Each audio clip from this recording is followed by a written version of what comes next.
Congratulations kasi tutuloy na si Vincent bukas, no? Ay, wala na naman ka kung kasama. Woo!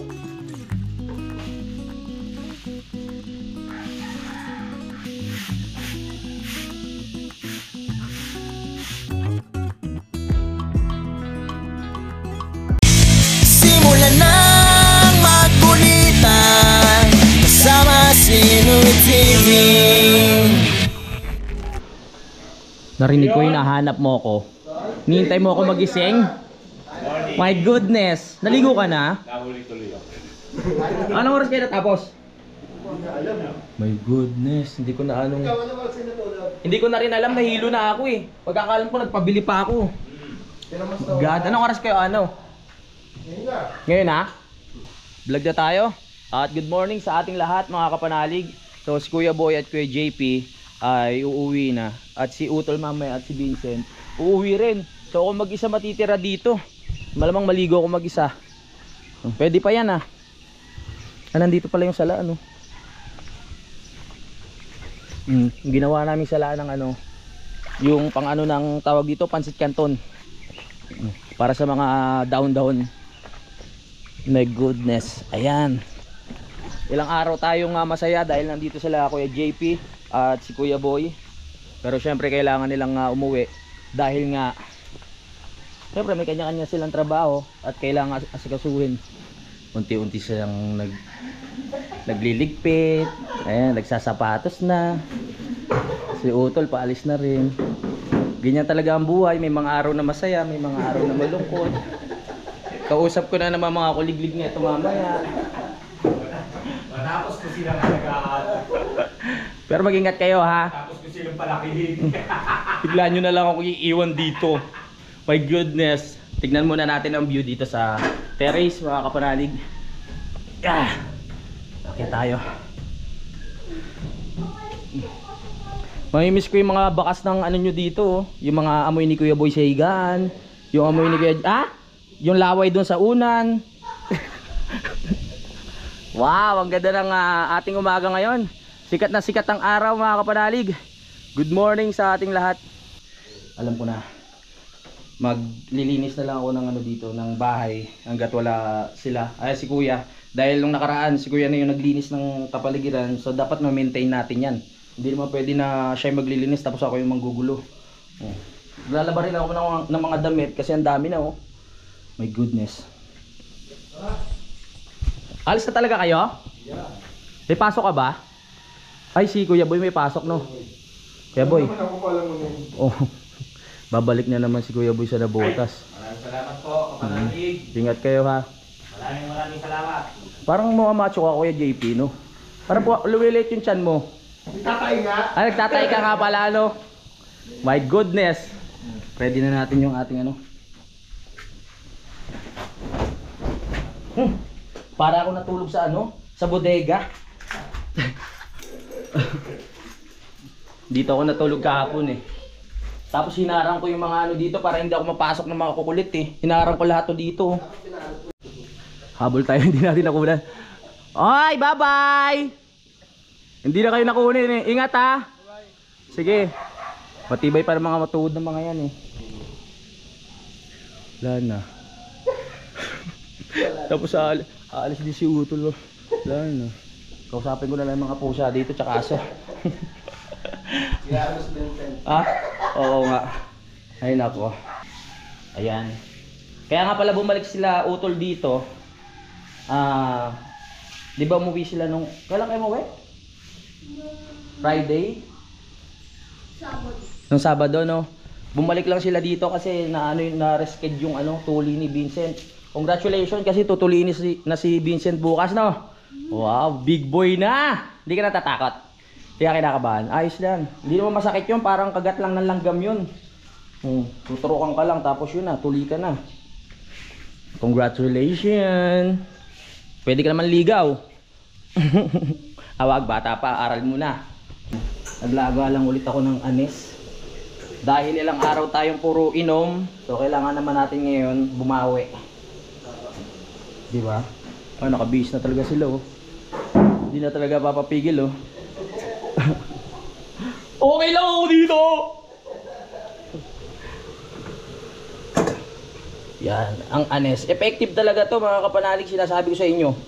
Lahat ng may acid, diba pag may acid tayo, parang kumukulo-kulo yung tiyan natin tapos umaangat. Uminom lang kayo ng anes, mawawala yan. Ang shoutout kay Daddy Oms.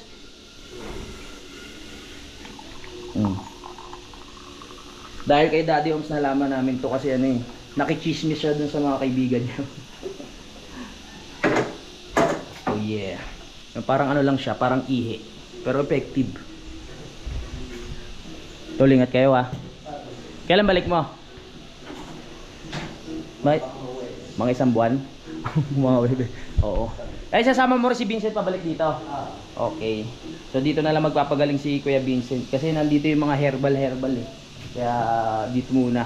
Para mas, mas fresh yung paligid. Ganun. Mas mabilis gumaling. Wow. Kaya magwawalis-walis tayo mamaya dyan. Para mapanatili yung aliwalas. Alis na sila utol. Tol, ingat ah. Vincent, ingat. Pagbalik mo, isa ka ng tunay na lalaki. Dahil ikaw ituloy na. Bye-bye. So yun, tapos nag-e-edit lang ako. After natin mag-edit, tsaka na ako mag-aasikaso dito. Ay, salamat. Kakatapos ko lang mag-edit mga kapanalig. Papahinga muna ako. Siguro si Kuya, si Kuya Boy at si Kuya JP, nasa kaligitnaan na siguro yun. At si tawag dito, si Kautol tsaka si Vincent, malapit-lapit na sa lipa. Tulad nga nasabi ko mga kapanalig, maglilinis tayo dito sa paligid. Dahil, yun nga, nakakaya naman kay Utol kung hindi natin lilinisin kasi siya talaga yung nag-aasikaso dyan. Yung mga pinaggamitan namin doon, yung mga pinaglutuan, yan itatabi ko ulit. Tapos wawalisin natin yung mga kalat. Ay, wala na naman ka kung kasama. Masaya talaga pag nandito si Kuya JP, si Kuya Boy. Yan, meron tayong mga kabiruan, meron tayong mga kapukulan ng kalokohan, diba? Kaso syempre may kanya-kanya talaga silang trabaho. Hindi sila pwede magstay ng matagal dito. Eh kung pwede lang, diba? Bakit hindi? Teka, bago tayo magsimula, hindi pa pala kumakain yung mga alaga natin. Papakainin ko muna. Kawawa naman, nagugutom na itong mga to. Yung pusa napakain ko na eh. So mga aso naman. Saglit lang, dyan muna kayo, bawal pumasok. Ayan. Hindi namin sinasanay na yung aso pumapasok sa loob eh. Yung pusa okay lang, pero pag aso sa labas lang. So ito na yung pagkain nila, dog food na may kanin, tapos sinabawan natin para ayun nga, mainit ngayon, di ba? So kailangan meron silang tubig sa katawan. Tara, magagawa na naman to. Bali 3 to, saglit. Paano ko kaya ilalabas to ng sabay-sabay? Wait.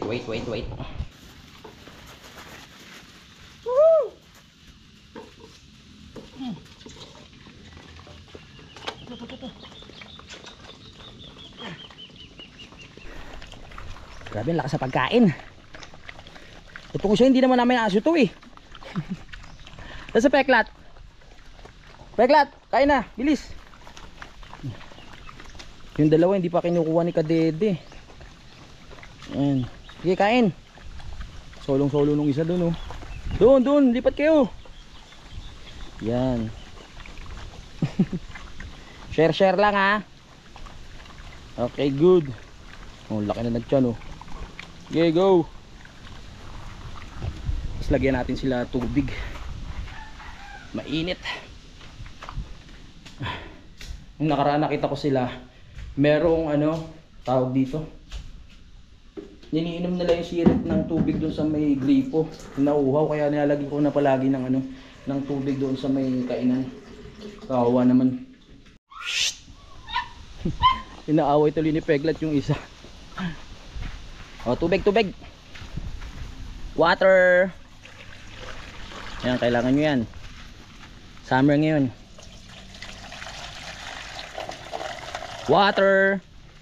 Yan na. Okay, diretso na tayo sa paglilinis. Napakain na natin yung mga alagang hayop. Tapos na tayo sa mission na yan.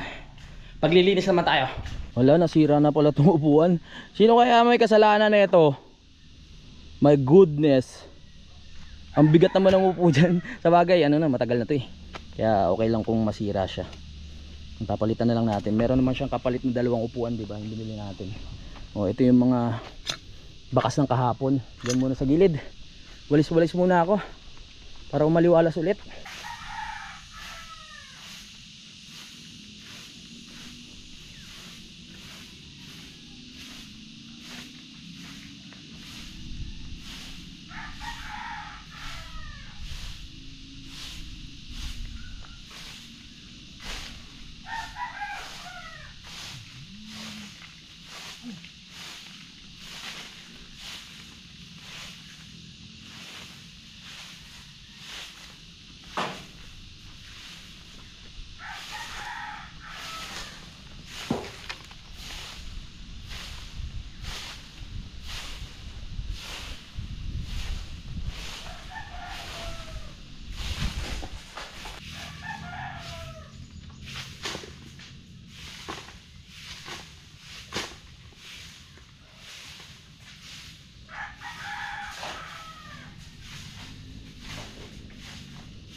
Yan. So malinis na ulit. Diba? Pwede na.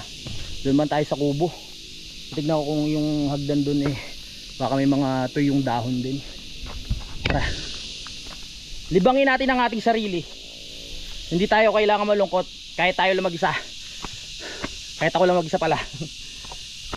Etong swimming pool, liligpit ko na rin muna. Madumi na yung tubig Nakalimutan ko bumili ng ano ba tawag doon? Chlorine. Kahapon usapan namin bibili kami, nakalimutan na. Ang dami ng tuyong anong dahon. Dapat pala nakabili ng tolda para kahit pa paano magamit pa rin. Kaya di ko muna liligpit. Baka sakaling makapunta akong palengke, bibili ako tolda para panakip. Dito naman tayo sa kubo. Shoutout pala kay kay Kamario. Siyempre yung nagbigay sa atin ng kubo na to. Alinisin natin. Baka sabihin ni Kamario pinapabayaan na natin yung kubo. Yan ang una naming bahay dito. Yan. Pero malinis naman siya sa loob Yan. Tsaka inaano namin yan. Yan, di ba? Kamario number 1. Let's go, linis tayo. Maraming ng dahon. Ito yung dahon. Habang naglilinis ako, sumasabay ang yayay na yan. Nakakawala ng nakakabawas ng pagod. Ang sarap kasi sa pakiramdam mga kapanalig habang nagwawalis-walis ka, may maririnig kang ganyan sa paligid. Tapos sasabayan ng simoy ng hangin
Sa panahon ngayon, hindi talaga maiwasan yung mga tuyong dahon na maglaglagan. Na mahalaga, mawalis natin para mabawasan lang. Kasi pag naipon yan, ang pangit tignan Yan. Walis-walis!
Right, malinis na. Wala na yung mga daon-daon.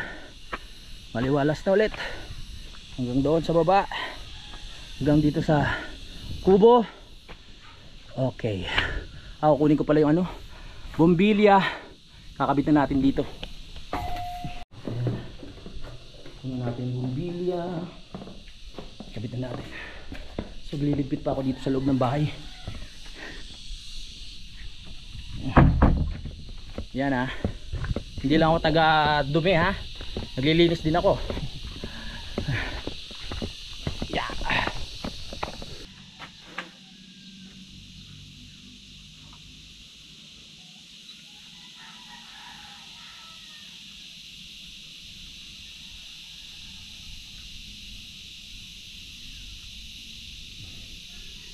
Happy New Year! Ay nakaw. Baka angat-ngatin nyo yan ha. Butas yan. Sayang, ang gaganda pa naman ang kulay ng mga to. Ay, yung itim. Kaso puro babae. Ay, okay dyan. Dito. Shhh. May nakalimutan pa ako walisin. Medyo may mga kalat pa dito sa harap. Walisin na rin natin para kompleto.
Aliwanag ng ano.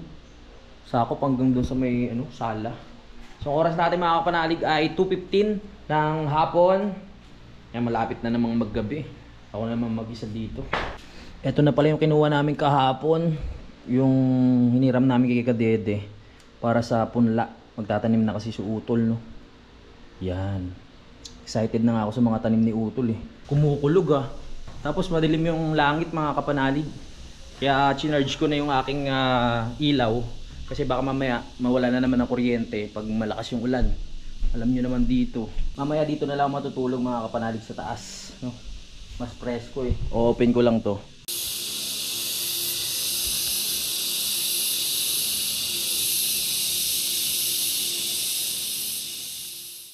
Good morning mga kapanalig at umaga na naman. So nakaraos tayo ng isang gabi na mag-isa dito sa Kampanalig, dito sa aking bahay.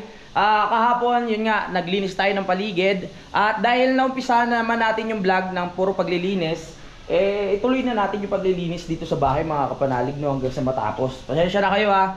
Ang ating content ngayon ay puro paglilinis lang, daldalan. Ayan, alam ko namang nakikinig lang kayo dyan at nanonood. So maghugas ako ng pinggan dahil kahapon hindi ko siya naasikaso. Ayan, asikusuin ko lang tong ating lababo para maging maaliwalas na. Ano, lalangawin yan eh. Kailangan maan natin mahugasan agad. Let's go, tulungan nyo ako. Teka, yung battery ko.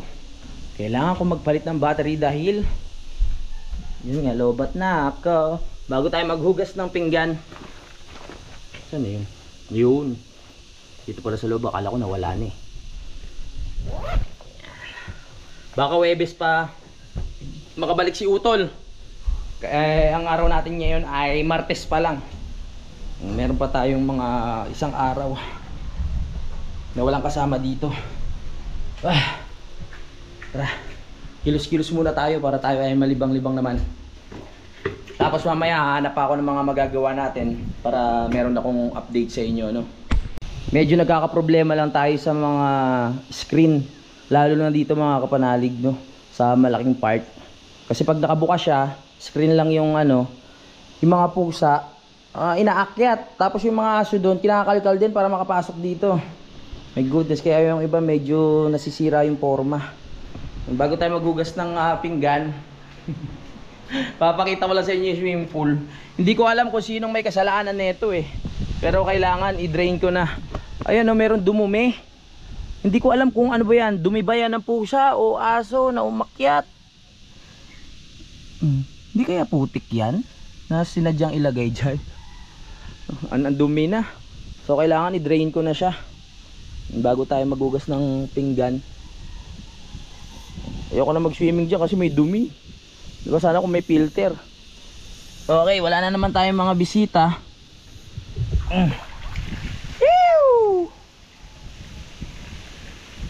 Yan muna natin, i-drain muna. Tapos ligpit ulit.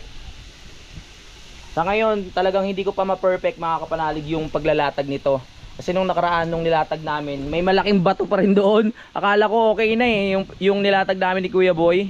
Kaso nung pag-swimming ko may natapakan ako doon, ang laki ng bato. Pero hindi naman siya matulis. Na malaki lang siya. At meron naman tayong patong na lambat. Tapos meron pang tolda sa ilalim yan. Tapos makapal din naman tong pinaka ng swimming pool. Kaya is lang. Okay, so mawawala na yung mga ano ko dyan, yung mga libag ko. Yung libag ni Kuya Boy, yung libag ni Kuya JP, yung libag ni Kuya Vincent, yung libag ni Kika Utol.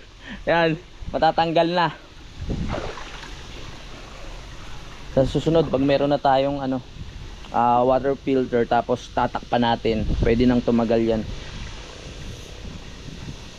Tuwing may bisita lang siya, okay, kinakabit to eh. So next time, hindi pa naman talaga siya para sa akin, hindi ito yung pinaka perfect na place para lagyan ng swimming pool kasi medyo masikip eh, no? Kailangan yung malaki-laking part. Alam nyo na, huwag na natin pag-usapan, baka sabihin nyo paulit-ulit ako eh. Doon sa likuran, patayin ko muna ilaw dito sa kubo. Ayan naman yung mga yayay. Yeah! Yay! Yay! Yay! Yay! Yay! Yay! Yay! Oh, close. Alright. Tara, hugas na ako. Mamaya na natin balikan yung swimming pool. Medyo challenging na naman yung pagbabaklas niyan at pagliligpit. Dahil yan, magsilang tayo. Pero nagawa ko na naman yun eh. Kung nakaraan, di ba? So pag may bisita na lang ulit at gusto mag-swimming, saka natin ikabit. Pero dapat, ang plano ko dyan, maging perfect na yung paglalatag sa sunod. Tapos yung tolda nga, para hindi naman sayang sa tubig, di ba? Sino kaya yung dumumi-duno? Parang pusa eh. Hindi naman makakakit yung dun, yung aso. So tara na, dami ko na naman daldal. Magugas na tayong pinggan.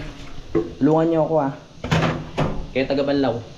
Ito lang talaga yung excuse me po, yung kagandahan sa ating ayun nga, buti yung ating vlog ay about sa mga yung pangyayari lang sa buhay ko, yung mga nangyayari lang araw-araw. Hindi na tayo talagang katulad ng ibang content creator na talagang sobrang nag-iisip talaga sila ng yung maganda yung editing, maganda yung talagang may mga effects, di ba? Kaya saludo ko sa mga ganun. Tayo nasanay na tayo ng everyday life. Yan, sinishare ko lang sa inyo kung ano yung mga ginagawa ko. Yan, kahit alam niyo na, di ba? Pag-uusap ng pinggan, paglilinis, at pag may pagkakataon makapasyal. Yeah. Kaya salamat ulit sa inyo ha. Kausapin niyo muna ako habang nagugas para hindi ako mainip. Okay! Naipon na. Hugasan ko to sana kahapon eh. Kaso nga lang, napagod na rin ako kakalinis. Kaya yan ngayon na lang.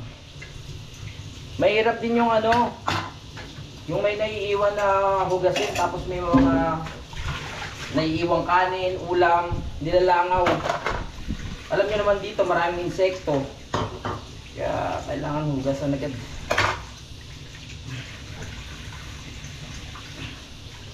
Alright! After 1 year, natapos na rin tayo. Salamat naman. Okay na. May problema lang ako dito sa ano, parang tumatagas ah. Lakas yung tagas niya oh. Ano kailangan higpitan dito? Kakabili lang nito ah. Ayun, lakas oh. Angat ko kaya. O yan. Ewan ko na lang kung tumagas ka pa ha. Oh, tumatagas pa rin. Magas. Ano gagawin ko dito? Ay, may iba na isip ko ah. Tapos na tayo. Alam nyo, ang laking bagay talaga nung screen dito, no? Sa mga bintana. Kasi ang daming ano ngayon, ang daming insekto. Yung mga yayay, tapos yung mga iba-iba eh. Nakita ko kagabi. Syempre hindi natin maiiwasan na makapasok pa rin sila. Kasi may mga space pa dyan na hindi naharangan. Kaya yung ibang insekto nakakapasok talaga sa bahay. May mga insekto nakakapit sa screen eh. May malaki, may maliit. Yan, para mga ganyan, no? Oh, may salagubang. Yan. Kung walang screen, malamang lahat nakapasok. Buti na lang meron. Maraming salamat ulit kay Sir Art, no? At syempre kay Ninang Jonah Hill. Patayin ko muna yung mga ilaw dito. Nakabukas pa pala. Sayang sa kuryente. Let's go. Whoop. Patayin muna, patay. Hindi rin pala ako nakapaglaba kahapon. Ang dami kong gagawin ngayon ah. Nagpatuyo na lang akong brief sa electric pan. Diba? Pag natuyo yan, suot na natin. Lalaba muna ako. So ibig sabihin, kung nagpapatuyo ako ng brief ngayon, ibig sabihin wala akong suot na brief ngayon. Uy, check lang natin tong swimming pool. Di pa rin tapos ah. Nakabuo tayo ng andito oh, ng sapa. Imagine niyo kung ganito kayong kaliit na tao, o parang sapa na yan, di ba? Pwede na kayo mag-swimming. Kung ano-ano naman naisip ko. Ganyan talaga pag mag-isa lang. Buti pa itong mga aso na ito, paigay-ga lang. Talagang hindi mo alam kung sino yung amo eh, no? Kasi pag nag-alaga ka, papakainin mo, iintindihin mo, no? Pinagsisilbihan mo sila. Bagay, binabantayan naman tayo ng mga yan. Huy! Huwag mo ano yun yan. May tubig kayo doon na nilagyan ko ah. Tapos may iniinom yan. Ito talaga. Dami po. Dami rin naipon na ano, na dumi. Ito yung dumi. Hindi ko alam kung ano ba to. Pusa ba to o ano? Yan yun. O naipon lang na putek. Ito naman mga yayay na to, sumasabay talaga. Okay lang ako nagbablog dito sa labas eh. Pinagalitan. Yo! Nakatapos na naman tayo ng isang daldala na vlog mga kapanalig. Magpapaalam muna ako. Maraming salamat sa pagsubaybay at magkita-kita na tayo sa next update. Simulan na